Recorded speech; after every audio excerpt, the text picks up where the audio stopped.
बात निकली है तो दूर तलक जाएगी। कुछ बातें होती हैं जिनका असर और परिणाम बहुत दूरगामी होते हैं, यहाँ तक कि दो दूसरे के रिश्तों पर भी असर डालती है।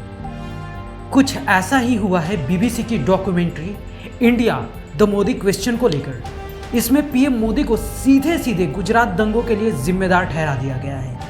भारत में तो फिलहाल इस डॉक्यूमेंट्री के प्रसारण पर रोक लगा दी गई है, लेकिन इसका शोर अब ब्रिटिश संसद तक पहुंच चुका है।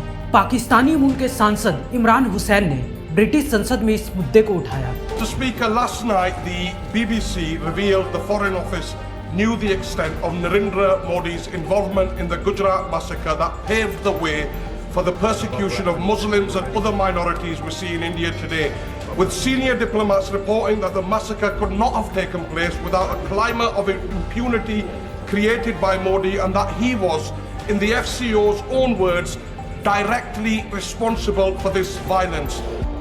जिसके बाद ब्रिटेन के प्रधानमंत्री ऋषि सुनक ने अपने समकक्ष नरेंद्र मोदी का बचाव किया। उन्होंने कहा कि वह अपने भारतीय समकक्ष के चरित्र चित्रण से सहमत नहीं है। Mr. Speaker, the UK government's position on this has been clear and long-standing and hasn't changed. Of course, we don't tolerate persecution where it appears anywhere, but I'm not sure I agree at all with the characterization that the honourable gentleman has put forward.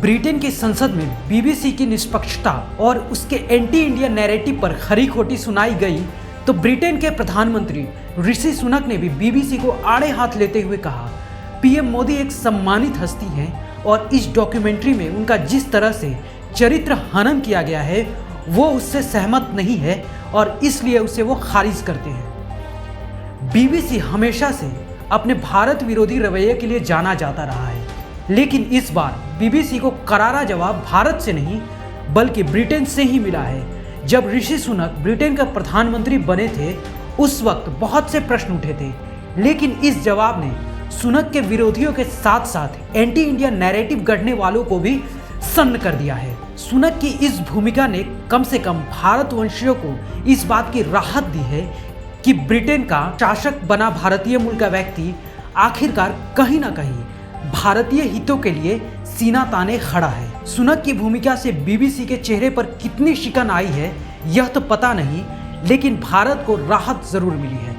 बहरहाल British लोगों के चंदे पर काम कर रहे BBC से भारत के लोग इस बात की उम्मीद जरूर करते हैं कि निष्पक्षता की मिसाल रखते हुए उसे जालियानवाला बाग से लेकर Rowlatt act, vernacular press act की हकीकत भी दुनिया के सामने लानी चाहिए।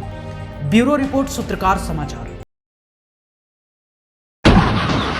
अगर आपको हमारा ये वीडियो अच्छा लगा तो इसे लाइक करें, शेयर करें और हाँ, सब्सक्राइब करना ना भूलें।